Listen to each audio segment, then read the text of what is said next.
to the Lexington Remembers series.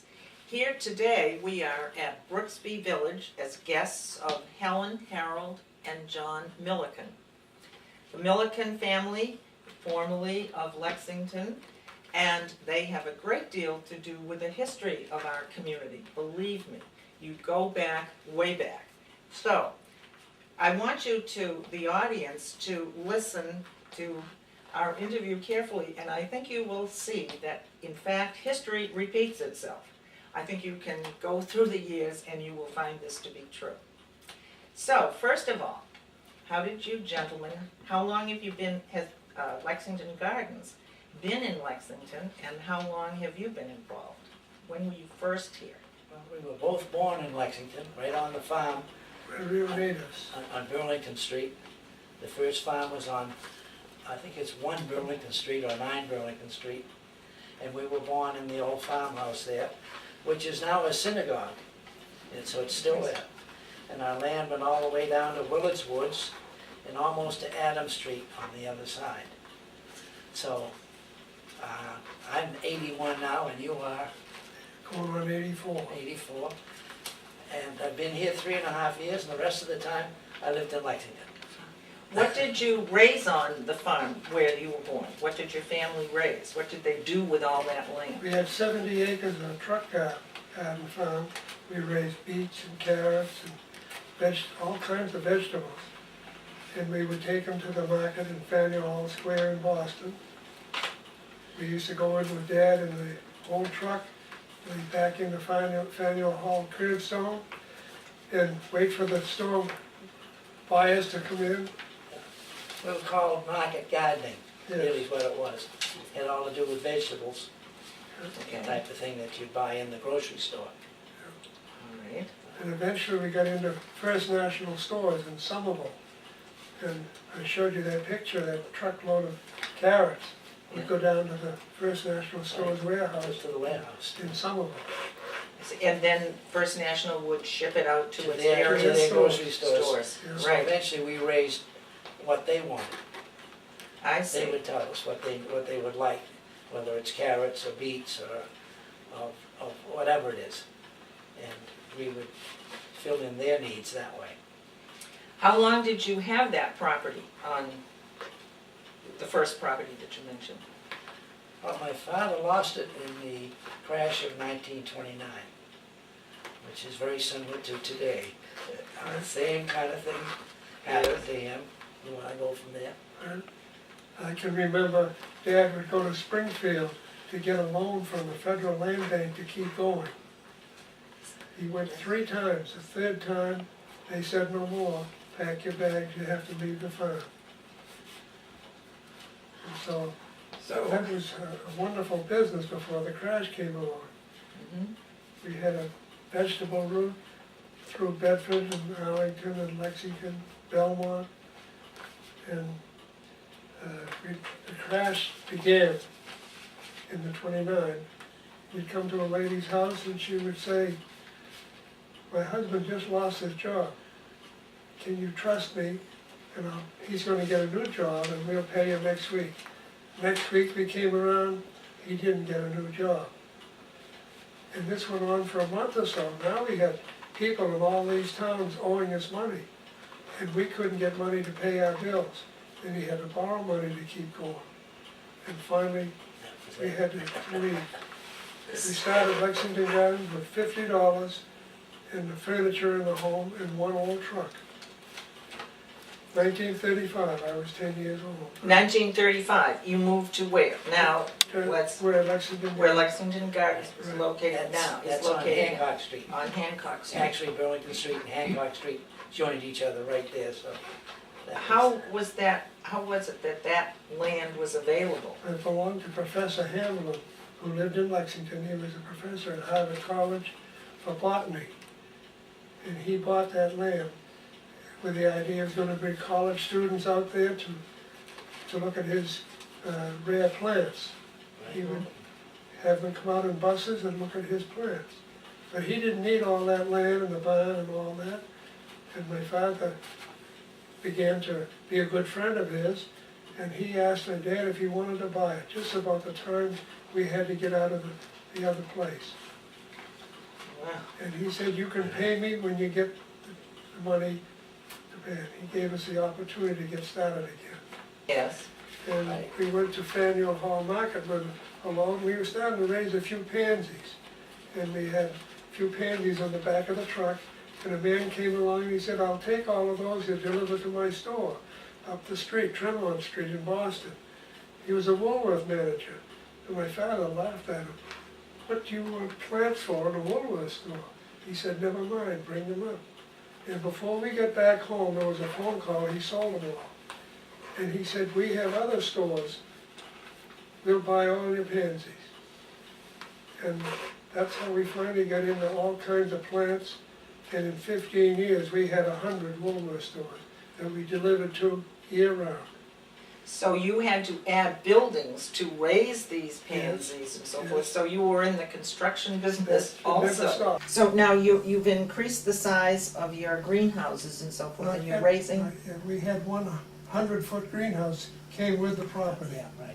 And we okay. needed a new greenhouse, so we went over to Burlington and bought a 40 by 200-foot greenhouse, tore it down and brought it over and built on Lexington Botanical Right. Gardens, And that was 1938. 37 and 37, 38, yeah. right. Yeah. And we got it all Yeah. built and filled with the first crop of plants they called Jerusalem cherries. And along came the 38 hurricane and just about destroyed the greenhouse. Yeah, yeah. I saw my dad in tears. He very seldom ever cried, but everything he had was in that greenhouse financially. But we recouped. You recouped. Yeah. He had you working hard, All of repairing us, all yeah, of it. yeah. How many were employed at that time at Lexington Oh. Gardens, would you say, in the beginning? In the beginning, maybe a dozen, Yeah, including family. Wow. He always used to brag that he was no fool, he raised his own help. We had 3 boys. Yeah, we all we stayed haven't in the mentioned, business. we haven't mentioned our youngest brother, Arthur, who's not here, he's down south in Georgia. But he was the one that later on did all he was the grower. He's the one that planted all the seeds and made all the little cuttings and that type of thing. And that's how we actually arranged it. As time went on and we increased the sizes of the greenhouses, that was his department. John was more in the retail end of it. And I was in the maintenance and the building and took care of all the plants as far as spraying and fertilizing and all that had to be done. And that's kind of how we divided up the work. My mother handled the store up front along with my father. And then our wives, And our wives helped. they helped also. whenever needed. And if we really were in a bind, the grandchildren, not the grandchildren, our own children came over. And they helped. So we had, I might say, a spare group to call on in the emergency. Now, this was, you were not doing business at the location, right? You were not selling no. produce or flowers or anything at the site. When did that all start? Because we all know Lexington Gardens is a place where we would go to buy flowers, buy plants, so forth. When did it become a retail location Well, in people Lexington? gradually came, would stop at the greenhouse and wanted to buy some of the plants and stuff that we raised there. And that grew, so we opened up a little bit of a place on the end of one of the greenhouses. And then that really began to grow. It was really for the neighborhood. They'd come in and wonder, could we buy a few plants? So we were in the wholesale business and we'd have these 5 trucks we were gonna load in the evening. And we had everything, all the orders ready on shelf carts down back. And the customers would wander down and take a little out of this tray and a little out of that tray. And we were ready to load the truck and we had to replace all that. So we have to do something. So we increased the store up front. And finally my dad had to help my mother. And we 3 boys took care of the wholesale. And after, like I said, the cycle was going around. Oil prices were going up then. And Costs of wages were going up. Cost of everything. And at the end of the week, with 100 stores, we were just swapping $1 for another. We said, we've got to do something. We can't go on like this. So we made a decision going across the yard, it's 3 boys and Dad going home. We lived across the street. That's when we did most of our business meetings. Yeah, To and always from across work. the street. Once you cross the driveway. So on True the strength family of, business. That's right. strength of what my mother was doing in the retail, that little section, we said, what about going retail? So we made the decision, going across that yard.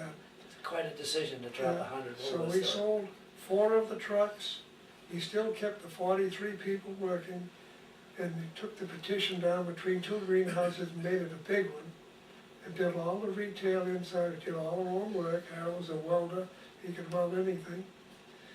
And it began to click, and in just a few years, we did more business in the retail than we did on the road with all those 5 trucks.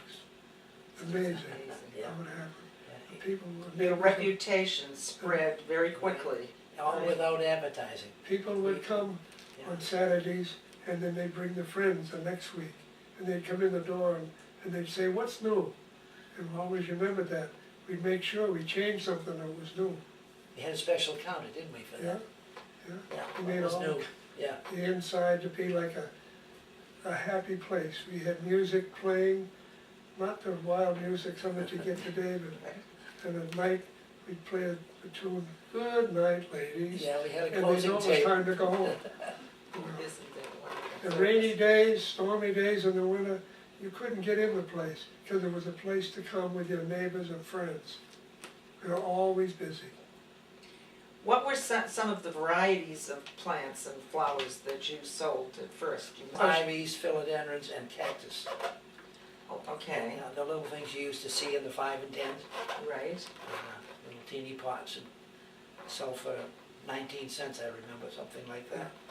See, we were in the wholesale business, and now we get rid of the trucks, and now all they had to do was take the plants from the greenhouse and bring them into the store. Right. And we could sell them a lot cheaper than the average person because we knew the wholesale prices and we could raise it just a little bit and still make a good profit. That's one reason that the business was so good. We priced halfway between wholesale and retail, I and see. they know they were grown on the premises. So that not only was the price good, but they knew the items were grown fresh, right there on the Right, spot. right on Right, they came location. from the greenhouse right into the store. We had all kinds of displays inside. We had a cactus junction, big sign with a train running around through the cactus and all the plants to sell all around the display. We sold a lot of plants. The waterfall. The waterfall that we had, we put it on the far end of the greenhouse so that people would walk all the way through the greenhouse to get to the waterfall, which was the big attraction. And you could hear it way up front because of all the noise it made. Mhm. And around that area, we had lawn chairs so that you could sit and just watch. And many times you'd go in there and there'd be some person sit there sound asleep. The water, the sound of the water and everything, they put them to sleep. Some of the And- local physicians would send their patients there for therapy, just to sit and listen to the water, on the waterfall. So How was that built and who built it? Yeah, do you want to take that or me? we hired a mason to put the stonework up. I think the waterfall was about 15 feet tall Yeah, and about 4 feet wide. yeah, and And we had a big pump behind there that would run all day long, and you'd hear that water falling and splashing. And then we had a pool under it, and a bridge, and then, you did the bridge yeah, and the and Water wheel. The old mill and the water wheel. I built that home in my garage, and we lug it over. And that must have 1,000,000 miles on it. And people would throw money into the pool, and we had a sign that we donated to a different charity each month. We tried to put goldfish in there, but the copper would kill the fish. the people threw so much money in that killed the fish. I see. So instead, we got a lot, buckets of money Isn't from the that Red Cross amazing? or whatever the drive was on at the time we cleaned it out. Speaking of fish, you mentioned fish, the fish that they had at Lexington Gardens outside Yes. the door Out front. until it closed. I remember seeing young children, they're fascinated by Right. those goldfish. Yeah. That was really very I'm so surprised popular sight. that they could live there because they were there all winter. and the ice froze over them, I know, but they, they were there, yeah. In the wintertime, my dad would hold seminars in one of the larger greenhouses, and we'd probably have 100 people would come, and he would talk about raising plants, lawns, nursery stock and all that, and then we'd have coffee and donuts for them. That was quite a thing. yes, Good attraction, I yes. would say so. And my dad was really the answer man, so we put a red vest on him. He was known as the man with a red vest, so we could find him. He'd be all over the place, and we'd tell the people, go look for the man with the red vest. He'll have your answers for you. Lexington Gardens was a very important part of Lexington. In the store up front, we created a miniature Hansel and Gretel store. A large watering can that you could walk inside, and we had sprinklers and garden hose and all those things for sale in that. The next one was a giant birdhouse with a big stuffed bird on the perch, bird seed and all those things were in there. And then we had a sprinkler house where there was all kinds of things to water your garden with. Another house was designed with insecticides, things you needed for your garden. And they had another place with fertilizers and all that. This is a miniature, like a little town inside. I would People say would so. come to see that. I just want to ask you this, because people always, when I think of Lexington Garden, I think of the little red wagons. Yeah, Right. How did those, how did That- you come up with that idea? That's and so what made it a self-service garden center. Yes, And we had to put the product on something.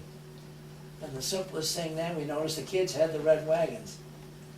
So all we did was just use their wagons and then bought more of them. we had 100 wagons, and they were painted different colors. oh, You might ask, Yeah. why the different colors? People would come in and stand waiting, and can I help you? Well, I'm waiting for a red wagon, or a blue wagon, or a yellow wagon. So we painted in that color. But originally, they were all red wagons. they were all red. Yeah. And I believe in these last few years, Yes, they've kept them all back to all red. they're all back to red. Yes. Because I know one of the items that people wanted very badly Yeah, was to buy a red was wagon. to buy a red wagon. You had to have Yes, one. we have people up here that ask me if I could get them a red wagon. Then we couldn't get enough plants in the wagons, so we fastened a piece of plywood to the top of the wagon with an edge on it, so they could get a lot more plants on it. And we'd have people with 2 or 3 wagons waiting at the checkout. Our wives, 2 girls right there, would be in the running the checkout outside. They would be there from 7:30 in the morning, and in the spring, they would be there till maybe 8. Sometimes you couldn't even get time to eat your lunch. We talked about the greenhouses and so forth.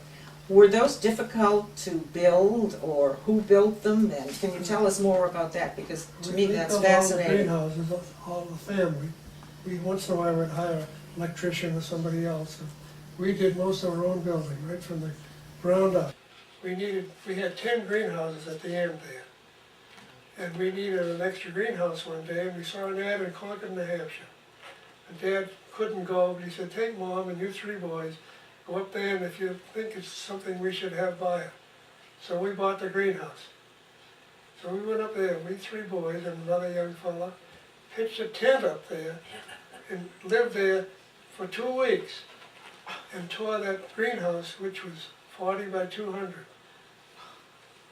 We tore it down. Brought it all down in It had over pieces. 5,000 panes of glass, and we tore it all down in 2 weeks, took all the heating down, and a great big chimney, we knocked that down, Yeah, and brought it all down to Lexington. I remember, just got my license, I was 16, Yeah. I was the oldest. And we brought it down to Lexington, we painted it all up, and had somebody help us put that one. It was a big steel frame greenhouse. that's still there, It's still there. going. still there, yeah. How many panes of glass did you break? No, Not hardly too any. bad, not too No bad. kidding. The only catastrophe, had 2 catastrophes. A skunk got into the tent one night and squirted one of the other fellow that was helping us, young fella. And we got down to Lexington, we unloading the glass off a truck, and it fell on my brother's foot, and he got it lost all the nailing was told and everything, but I can still hear them hollering now. That wasn't too bad when you think of it. No, that's No. quite an undertaking. Yeah, the deal we had with the owner where we bought it was that the land had to be leveled and all clear when we left. Smoothed out back over so it was just a field. Right. And that worked out okay. One little sideline of that, when we moved to Concord, New Hampshire, my wife and I, we went to the Trinity Baptist Church in Concord, and we were there 18 years. And they built on the same piece of property that greenhouse was on. Yeah. I had to tell that story in church one night. I said, you people are sitting right where we tore a greenhouse down when I was 16 years old. It's hard to believe, but that's the truth. I might touch on what's different now about greenhouses. In those days, we had just double thick panes of glass, and they just lapped over. That's what made them so hard to heat, because they were very drafty. Then they came along with the new plastics and acrylics, and they tightened them up now so that they're a lot easier to heat because they're not drafty anymore. But it did present a new problem. The fact that the humidity was a lot higher in those greenhouses, which changed the whole growing procedures and the watering procedures.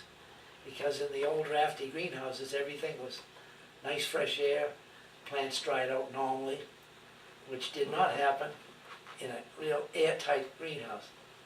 And so things have changed that way. And you'll notice as you drive around now, you see a lot of these plastic greenhouses that look like Quonset huts. Right. And they're 2 layers of plastic with air between them, the layers. And they're really very efficient for growing and heating. It allows all the rays to go through from the sun that glass won't. So if you brought annual plants out of a greenhouse grown in glass, they would have to be what we call hardened off out in the sun very carefully before you could plant them or sell them. If they're taken out of a plastic greenhouse, you don't have to do that. They've got everything the same outside. That's the ultraviolet rays that they incorporate in the plastic.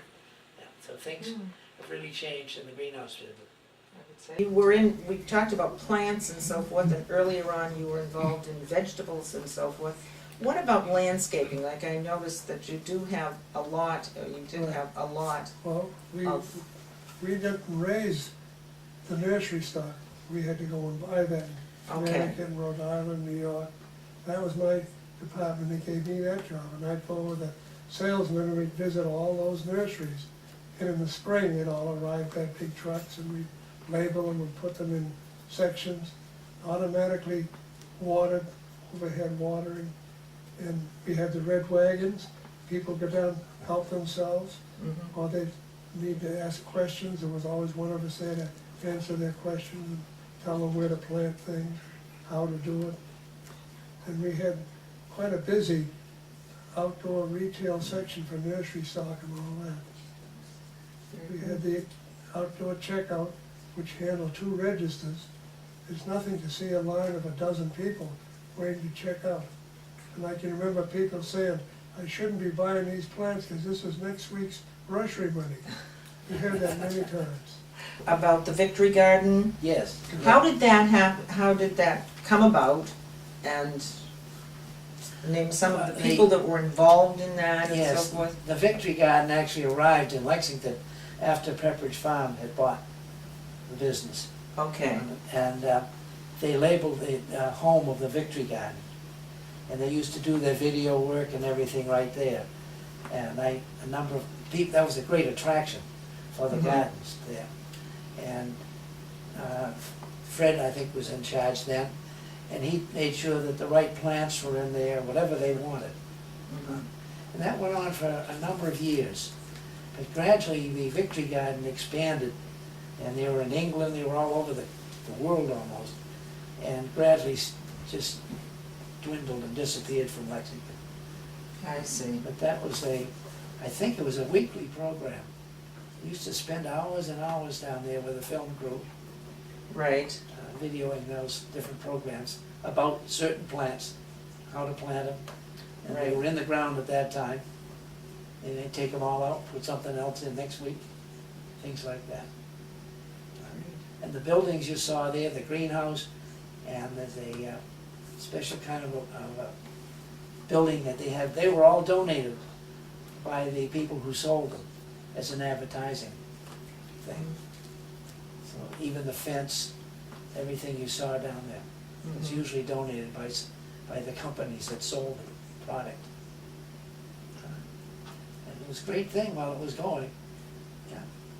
Now, this is just when you first started Lexington Gardens at its location, of course, Diamond Middle School wasn't there, Yeah, right? Right. So you watched that being built, and that's very close to your property, right? It borders the. To raise vegetables on that piece of land, but they. Is that right? Yeah, Right. out of the farm. It was part of the Yeah. farm, and then how did The hill behind it, there is a small hill behind Diamond. Okay. That's where Lexington Botanical Gardens, Professor Hamlin, had many of his rare plants from all over the world.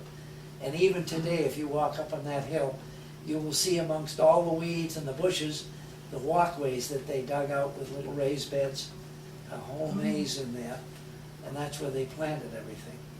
So the land that Diamond is on currently was at one time part of Lexington Gardens? No. No. That's the farm we had across the The old street. farm. Oh, I see, okay. The 70-acre truck garden farm we had, Right. where we lost it during the Depression. The hill was Lexington Gardens, and they took that by eminent domain. Oh, I see. But we worked a deal with them because we needed to square off a piece of land up front, and they needed to square off a piece for their new entrance, and it all worked out fine. Great. We just swapped this for that, you know. The two of you keep mentioning your brother Arthur. Yes. What role did he play in the development of Lexington Well, Gardens? he originally wanted to be in the poultry business. He went to learn the poultry business at the University of Massachusetts. But we convinced him that we needed him back at Lexington Gardens. Yeah, and I want to inject something right there. When he was up there at the university, he was always in the greenhouses, because that's where he knew about. And the professors up there told him more than once, "What are you doing up here studying poultry? Why don't you go back into the greenhouses?" Because he told them more than they knew on how to grow plants. That was his specialty. So they kind of helped convince him too to come back. Great. Yeah. So then He came to be with us, and we put him down back as the grower. He grew all the plants and had a crew down there to work with him. Plant the seeds. Yeah, all that. He was very good at it. He even developed a special geranium with pollination, and he sold that plant to Bartlett Greenhouses in Sudbury for $5,000. One plant, and he's the one that developed it. That was He the was red that good coat. at it, wasn't it? yeah. I think he named them all with Lexington names. And that geranium was called the red coat. But he also developed a Lady Lexington hanging geranium, which is a variegated hanging geranium they would put in the pot, you know, that hang up. And The African violets. they lost, after we sold, they lost the stock. In other words, it kind of petered out. And so that one no longer exists. Isn't that a shame? Yeah. But then go ahead, you did a lot of violets too. Yes, and we had, I told you, 30,000 violets, or 40,000 violets 40,000. in the greenhouse, and we raised them from the little leaf cutting, and he developed some of those, and named one after his wife, and there were 3 or 4 names he used, Yeah. so he did very well at it. He's still doing it. He's down in Georgia. He's still doing geraniums. Every once in a while he comes up with one that's different color, different little leaves on it. So It's quite a science, He isn't likes it? to It do really, Yeah, yeah, science, and it must take patience It does. beyond, yeah. right. Hand pollinate them, you know, wow, little Q-tips. what an art. Yeah. So all 3 of us had work to do. All had our departments, and all worked together, the whole family. Even though we had to do it all, we still had a specialty too. So that amazing. one could cover for the other just in case. On some of those busy Saturdays, like Easter, Memorial Day, and Mother's Day, we hired two of the Lexington policemen to direct traffic out front. It was I can wild. believe that. I can believe that. Yes. The lawns were covered with cars. Even down the road that went down to Diamond was full. It's amazing how, and we never advertised, it's all word of mouth. You'd see the cars coming down the street, where are they all coming from? It'd scare you almost at the registers. We had as many as 7 cash registers running at one time with the checkout. Yeah. It is You remember amazing. you had busloads from the Cape? They came every spring. I think they were they a garden club, do you know? Yeah, the garden clubs Yeah. would come They'd hire a big bus and come up every spring. and they'd fill the whole underneath carriage, luggage rack with plants. Come from New Hampshire, Mhm. down the Cape and all around. And also I wanted to mention that we had the different colleges like Penn State, Mass University would bring their students in buses and go all through to see what we were doing, ask questions. We had a lot of automation and automatic ventilation, heating all automatic. That was Harold's department. We had the water in the greenhouses was all heated to 70 degrees, so there'd be no shock on the leaves, especially in the winter. And African violets, if you hit them with cold water, they will spot. So as a result, we decided we'd heat all the water, which by the way came from our own well. There's an artesian well there, 625 feet deep. And it provides all the water for that place, and they've never run out. And they use thousands and thousands of gallons of water. We also inject fertilizer into that water line, liquid fertilizer, just a small amount. And we call that constant feeding. Instead of the plants getting it here and then it needs it, it's straight line, it's just constant feeding. We change the formula according to the season, whether it's summer, fall, winter, or spring. And that also is why the plants are so nice and healthy. That was Harold's department on the feeding. Well, he invented the machine, built it all in the boiler room. We had a big generator, we could make our own electricity if the whole place lost the power. Which we had to do if the power was out. Yeah. You had to keep the boilers going. We had to be ready to repair anything. We had extra motors, pumps, everything. In a storm, you can't call for service, you have to do it yourself. Well, we sold the business to Pepperidge Farm in 1971. We had a scout who was touring the country for 2 years looking for a model garden center. And they came in and told us that they wanted to buy ours. Right. But we didn't want to sell it because we were going great. Yeah. And after a year or so of thinking it over, Dad was getting tired, Mother had a heart attack right at the cash register, and we were all getting tired. We were never open on Sundays. That was our rule. We were in church on Sunday. But we had to be there 6 o'clock in the morning to water 10 greenhouses. Get everything all ready, get the ventilators Before open, church. the boilers all in set. And then during the winter, we 3 boys had to get up every 3 hours, go over and check all the boilers. We had 4 big boilers and pumps and all kinds of things, so we never got a night's sleep in the winter. We had an alarm system in every house. When we went to bed at night, I don't know about you, but I used to lay my clothes out like a fireman. Yes. When the bell went off, we had to make a run for it because it meant something was wrong with the heat. You'd see 3 houses light up and we'd be down there in just 5 minutes. The neighbors used to get a kick out of it because if they were still up, they'd see the lights go on, the doors open, the garage, and he said, uh-oh, something's wrong across the street. And We had a red light that Harold put on top of the chimney. I don't know how he got up there. But it was a red and green red light. and green light. When the green light was on, everything was fine in the boiler room. When the red light was on, there was a problem. Yeah, They would tell us if you happened to look to see it. it was quite interesting because we always looked out the window at the red and green light, and the whole neighborhood knew about the red and green light. And pretty soon the police knew about the red greenhouse, and if they saw it red, they would give us a call. Say, hey, that light is red, do you know it?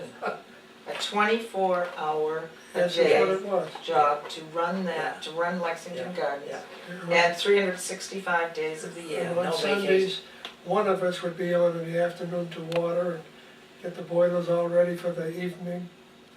We take turns at that.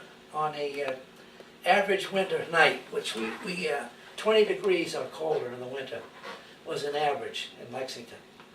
On an average winter night, we would burn between 12 and 1,500 gallons of oil over the night.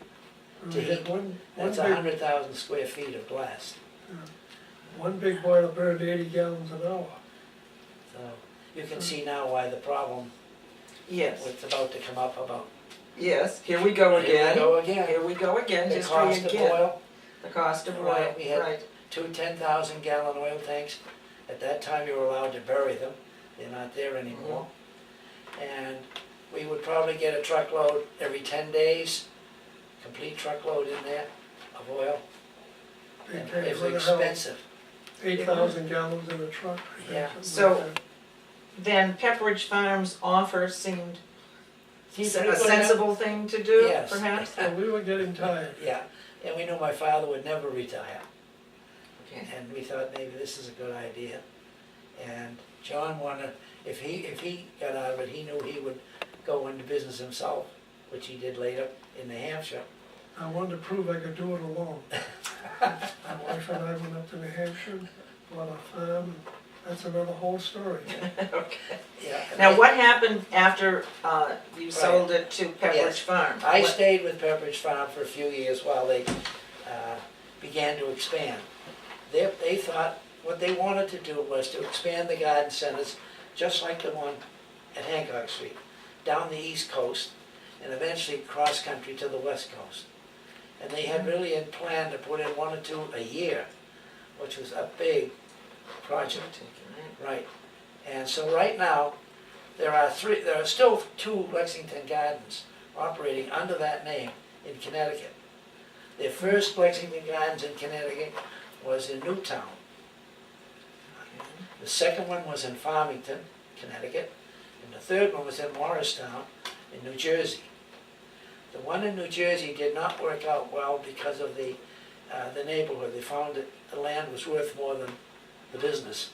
So that one was closed within a few years. The other 2 are still running Oh, really? out there, yes.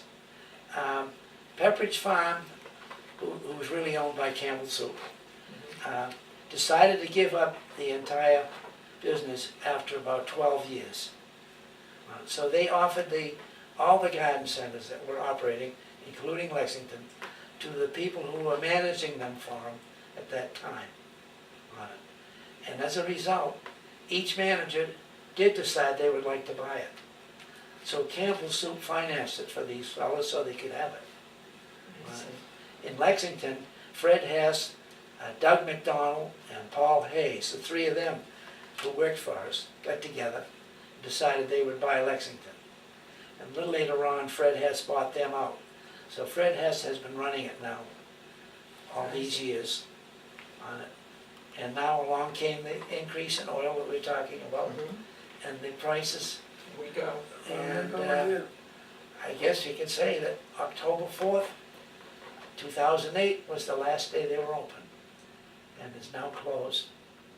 And that's it. That's the end. 73 years of operation. 73 years. That is amazing. And a Lexington landmark for certain. And of course, the Millicans, you get all the credit for this. You really should. When it was finally sold, we went to Boston, a big lawyer's office, and they had all their lawyers, and we only had 2. And when we finally signed, I know I personally had a big lump in my throat. Of course. And all of a sudden, now we don't know anything. What are you going to do? Couldn't swallow. So I personally had a desire to go to New Hampshire and start another greenhouse plant on my own. Which he did. We did. Yeah. And I we also stayed had a with- nursery up there too, right over the fence from the last one. Well, we certainly appreciate this chance to learn all about Lexington Gardens and what it has meant to Lexington and what it has meant to you as a family. I mean, the Millican family. I mean, that's, The family, it shouldn't be named Lexington Gardens. It should have been named Millican's Garden. what made it successful is the family. Right, Yes. Everybody worked together, right. and Dad, he was the boss. We called him the boss. And No arguments in that. That Yes. was the thing that worked. Right. We didn't argue over things. I used to tell a funny story. We would have a so-called business meeting, and he might say, I think we need a new truck. And we might say, well, not really now, only to find out it's all ordered, only to find out it's in the backyard. He knew what he was doing, right? Yeah. Well, we thank you very much for this interview, and we appreciate it. And I'd like to thank Francine and Bob for filming this. And this is a lovely place to film, right here in your beautiful condo here in Peabody. So thank you very much. Glad to do it. And thank you for sharing also all of the photographs, and we will incorporate those into the program. So thank you.